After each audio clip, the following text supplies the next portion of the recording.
What's going on, people? We are Tottenham TV. Good afternoon to everyone out there, and especially you European champions out there.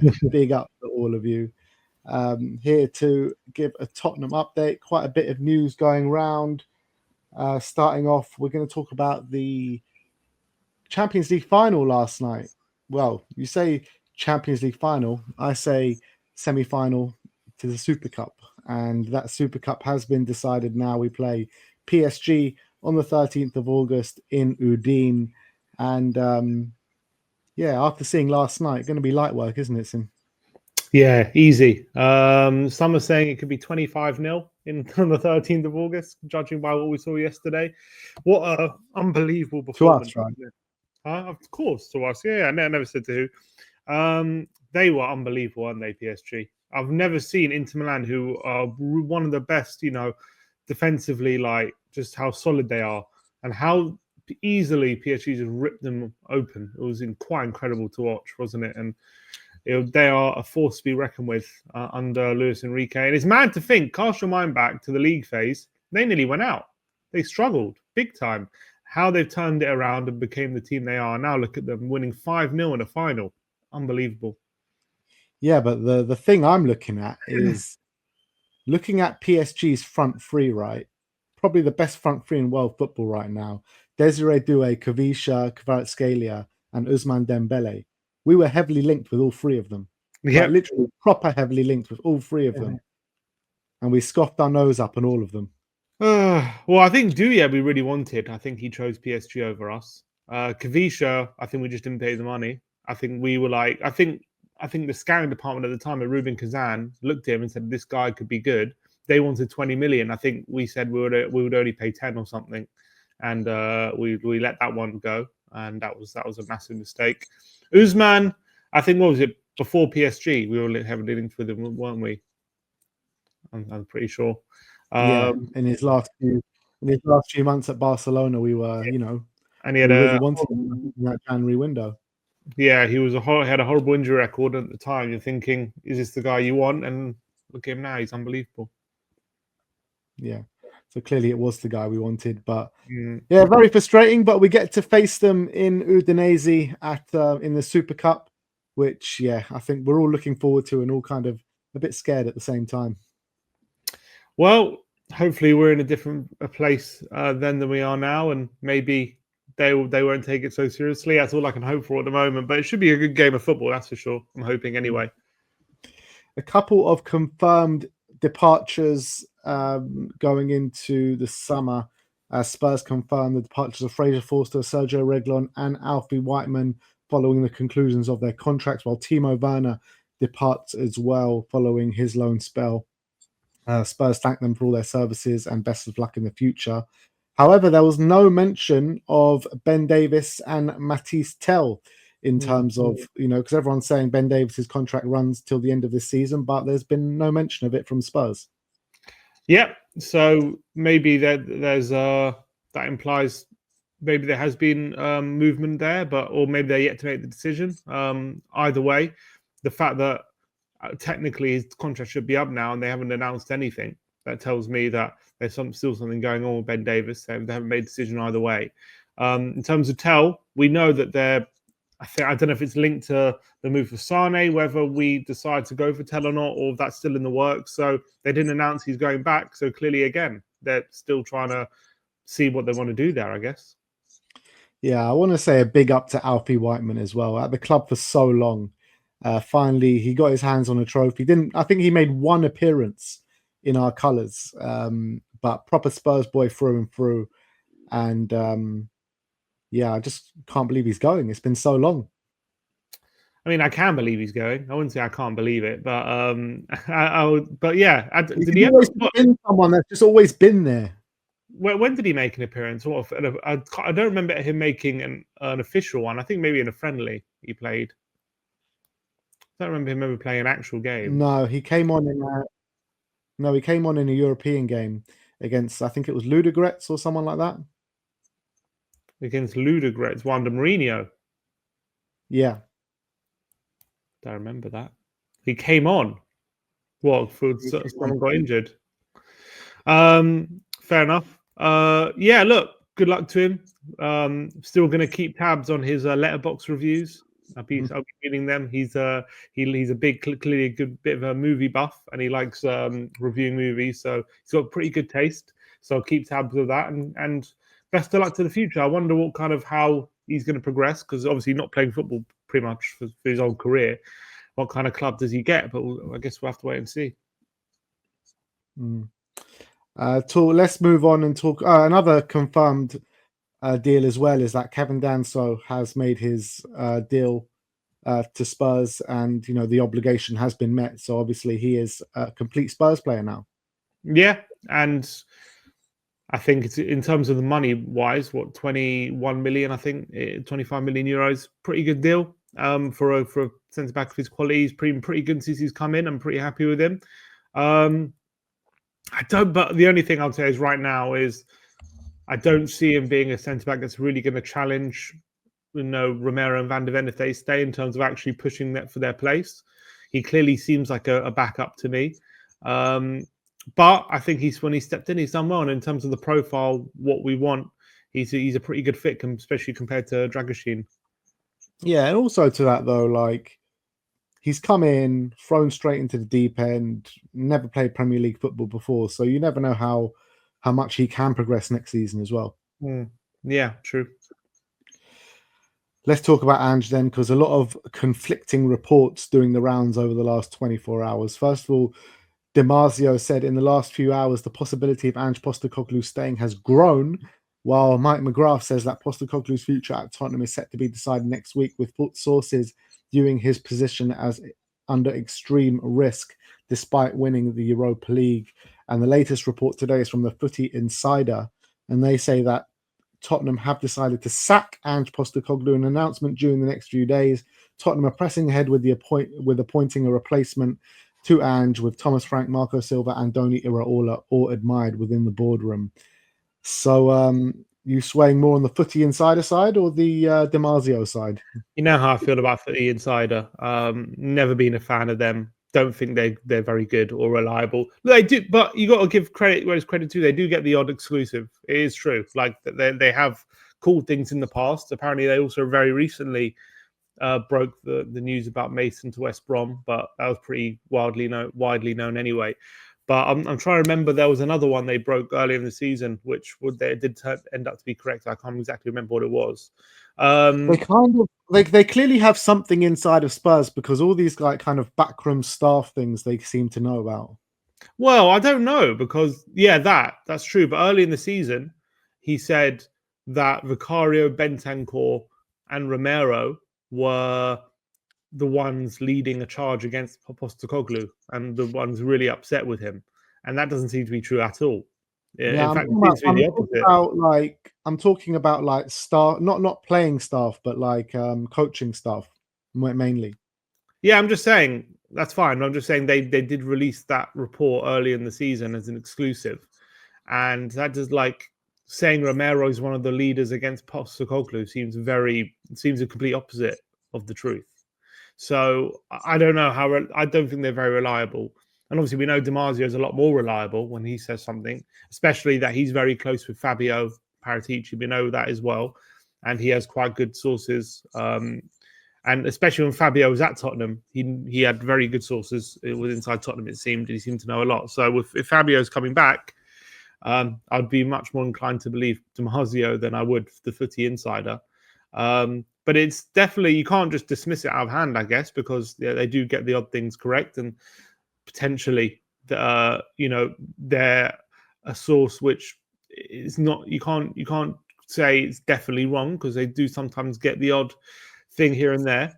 But if you're choosing me, who am I more likely to believe, Footy Inside or Damasio? It's Damasio hands down, 100%. Mike McGrath as well is quite reliable. Be saying that their decision has been made yet, which is a bit ridiculous again, that they're still waiting till next week. But I really hope it's not true. But again, the Footy Insider seem to be, they're saying our shortlist is Iraola, Silva, and Frank. I don't know. It seems to me that seems a bit iffy to me. That report, I think, from them. Yeah, I just don't know what to believe or who to believe at the moment. It's all just so up in the air. We have no idea what's going on, what's happening, and we just need to know. I mean, it's got to a point now where, look, I want Ange to stay. I think he deserves to be here for next season. But regardless of what happens, whether he goes, whether he stays, just let us know. Like, we need to crack on already. Like, it's driving me up the wall, this not knowing what is going on for next season. And at this point, I'm kind of like, don't mind which way, just come to a decision. Well, I would say I mind in a sense that I just don't see the point in sacking him in place of some of the managers that are being mentioned. I don't see the use in that. I don't think that's the way to go. I think that'll be a bad move. Obviously, and none of them are bad managers in that sense. So I don't think they come in and it's going to be like a horrible appointment or anything. But if you like Iraola, what kind of experience does he have? He's not a European. He hasn't won a European Cup, and what experience does he have taking getting a team challenging on Champions League and in the Premier League? Same with Marco Silva. What experience do you have in that field? Frank as well. So you're basically, I know Ange is kind of inexperienced at that level as well, but he's just off the back of a European trophy. He's got the players on side, and you want to keep that good feeling. They're clearly behind him, and you're going to rip that up just to bring in a managers who have kind of, the best they've done is taken teams to mid-table in the Premier League, which is fine, and there's a great achievement for their clubs. But where we're at the moment, I don't know if that's the kind of names that will excite the fan base in the wake of Ange leaving. You would need a proper manager with real pedigree in the Champions League or pedigree managing at that level to convince the fans that I think sacking Ange is the right move. Yeah, look, I do agree with you. I do agree with you to a certain extent because I think, like, in terms of excitement level, fine. But I do feel like these managers mentioned there is a case for them to say they can do a really good job at Tottenham. But look, it all remains to be seen. And the whole thing is just very frustrating, isn't it? Because this transfer window is literally open right now, and we have no clue what's going on. Agreed. And we've got what, 9 days, 10 days, and there are rumours about players, but I just can't see anything happening until the manager situation is sorted. And that's only right for the player who's coming to know who the manager is going to be. So if we're discussing anything, they'll want to know what's going on with that. So it's a complete it's ridiculous. We're in a complete kind of what do you call it? We're stuck. We're kind of stuck in this moment, just paralyzed until the manager situation is sorted. Yeah. On specific players, there has been, more talk about Leroy Sane. Christian Falk says that Tottenham are now increasingly confident of signing Leroy Sane this summer, and they are leading the race. Pini Zahavi wants his client to join Spurs. Daniel Levy is pulling the strings to take Sane to London. Santi Auna says that Tottenham are the most serious candidate from England for Leroy Sane right now. Bayern Munich have improved their offer, but no decision yet. The player will have to choose between Bayern, England, Turkey, and there is even interest from Saudi Arabia. Do you feel like this one's going to get done? Something tells me that all this stuff is kind of trying to get Sane a better contract at Bayern. That's the feeling I get. Just because Christian Falk isn't, I don't know, he's not like the most reliable person. I feel in the German, what's called Plettenberg's a lot more reliable than him. We haven't heard anything really from him on this deal just yet. Santi Auna is decent. He's fairly reliable, but I don't know the way it's worded and kind of the fact that no one else really reliable is jumping in on the fact that this deal is getting close. I think that tells me. Ben's gone. That tells me. Well, that hints at me for sure that I think it's more about getting Sane the better deal for him at Bayern, given that they're trying to improve his contract. That's the feeling I get. I could be wrong, but that's just the feeling I get when I read these reports, because I feel like a lot more people, especially given that he's a free transfer, they're talking about him being close. I feel like if it was genuinely close, this deal to Tottenham, we would be hearing a lot more from other journalists. It wouldn't just be Christian Falk like talking about it. So I get the feeling this is more to push a better contract to Bayern than actually seriously coming to Tottenham at the moment. But you're saying the better contract has been offered, though? Huh? The contract has been offered from Bayern, though. Well, look, maybe he wants more. I don't know. Yeah. Maybe he wants Do you the want it to best happen? deal possible. Look, do I want it to happen? I'm conflicted on it. As I said, if we sign him, I'm not going to be not excited because I think we know what a great player Sane is, especially at his best. I just feel like people will be people are more excited about his name and what they think he is rather than what he actually is right now. What he is right now is a good player. Don't get me wrong. He's not a bad player. He's a good player, and I'm sure he'll do a good job for us. But this guy who was once one of the best wingers in Europe and was taking the Premier League by storm. He's not that player anymore, and I think we'll have to get used to that. I think if he was to sign for us, but if we get the player, if we get the player that's been at Bayern and doing fairly well, and is hungry and wants and can basically play lots of games without breaking down, then he'll probably can do a good job for us for 2 years. But I don't know. I'm just conflicted on it.